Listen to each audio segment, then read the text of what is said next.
Hi, welcome to Rainey Dewey's Art Spot. Today's video I'm going to focus on the first in a series of how-to videos.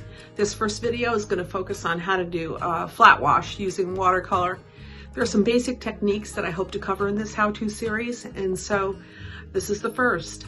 At the beginning of the video I'm going to give you a quick rundown on the supplies that I use, just to, in case you're very inexperienced, that you'll have some idea what you might want to purchase if you would like to jump into the watercolor pool. So anyway, let's get going.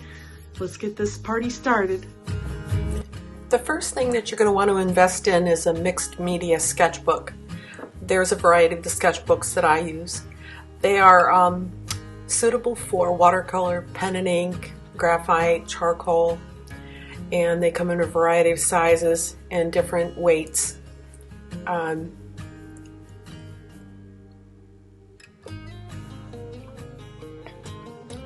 That's the sketchbook that I'm going to be using for this demonstration, the Aquabee. They're all perfectly suitable. This one is part of the Strathmore Visual Journal series. I had torn off the cover, so I wanted to show you what it looks like.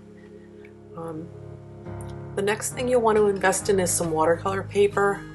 I get the best results using Arches cold press 140 pound. You can buy it in a block like I'm showing you here. That's or you can buy it in a pad. You can tear the sheets out and tear them down to different sizes. And the next thing that you'll need to invest in is some brushes. For this demonstration I'll be using 3 brushes, the flat, and then 2 rounds of different sizes. This demonstration is a small piece, so we don't need that big 2-inch, but I wanted to show you that if you are going to paint large, you will need to make an investment in some larger brushes. And then of course you need to have paper towels, a container for your water. And then the colors that I'm using for this demonstration are color complements, blue and orange, which that's a whole different video about color. But for this video I'm using royal blue and vermilion. Both are Holbein paints.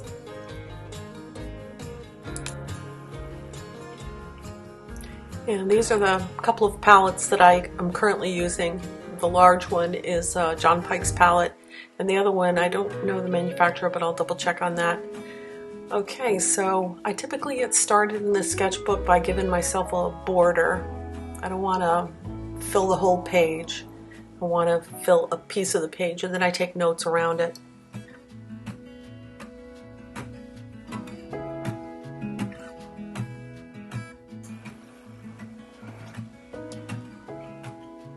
Here I'm showing you the colors I'm using, royal blue and vermilion, and when you mix them together it makes a gray, a very dark value, which we're going to need once we get going.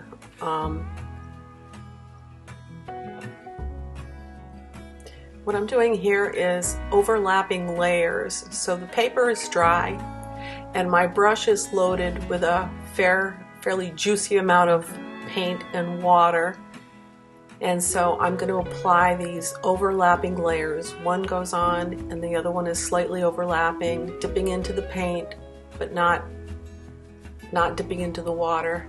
And then what you'll see here is the watercolor will puddle up. If you left that puddle there, it would create this something called a bloom that you don't want. You'll learn about that later. So in the sketchbook you're not going to always get a perfect wash, so I want to show you I'm using a piece of Arches paper. I'm taping it to a piece of plexiglass. The reason for that is once you apply a lot of water and paint to a piece of paper, it will buckle. And using this, taping it to a piece of plexiglass or other firm board, it will buckle, but then when it dries, it will dry flat. What I did there is I cut out a little piece of masking tape in the middle there, in a circle, and that is for the moon. That way I can go over it with a big wash, and then I'll peel off that piece of masking tape later, and I'll have saved my white space. There are other ways to do it, but that's the way I'm doing it for this demonstration. And then you're going to see I take my paper towel, I'm wiping the excess off of the masking tape, and that way we don't get those blooms. And so here's notes.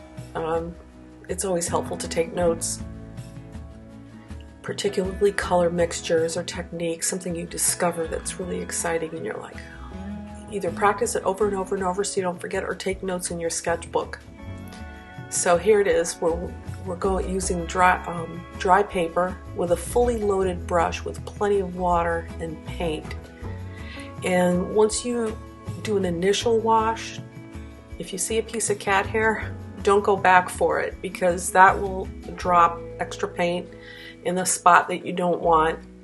You can always get it off later once it's completely dry. If you're in a hurry and you don't have the patience to wait for it to dry, then you're just going to use a hair dryer. And then here I'm lifting off, so I'm using mostly plain water and I'm applying it gently to the surface, and then I'm blotting it with a paper towel. So in some cases you can take off a lot of the paint. And so you can see the photo reference that I'm using above. It's an evening sky. So I've mixed the royal blue and the vermilion to make a very dark value, and so the color contrast is going to give you the illusion of this night sky. So I'm going from one brush to the other, a large brush or a small brush. It just is all personal preference, what you're comfortable with. Right here I'm using this thing called a mop. It's, I believe, squirrel hair, and it's very loose. It's big and juicy and it carries a lot of paint, but I have a hard time controlling. I like precision, but I thought, let me give it a try here because it does carry a lot of paint.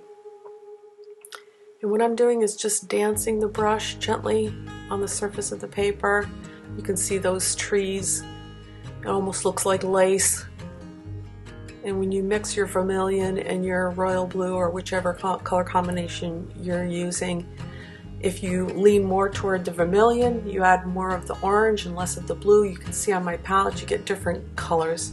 Those are the ways that you're going to learn a lot, just experimenting. And doing all of these things in your sketchbook will give you a certain freedom to try something new. So I say just jump in.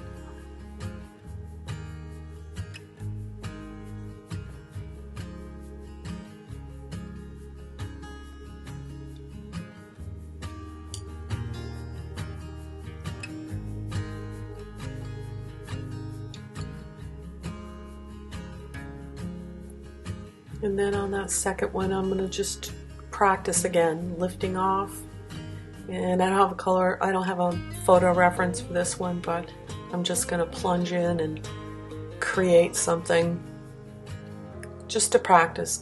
Practicing with washes, practicing with control of your brush, the amount of pigment, the amount of water. These kinds of exercises are really valuable.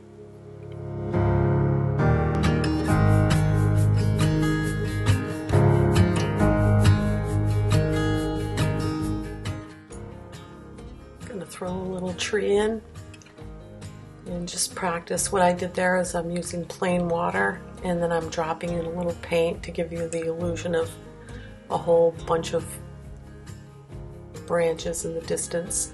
So the nice part about using your sketchbook is it's a reference, it's a tool, and it's a place where you can freely try things. And the most important thing, remember to have fun.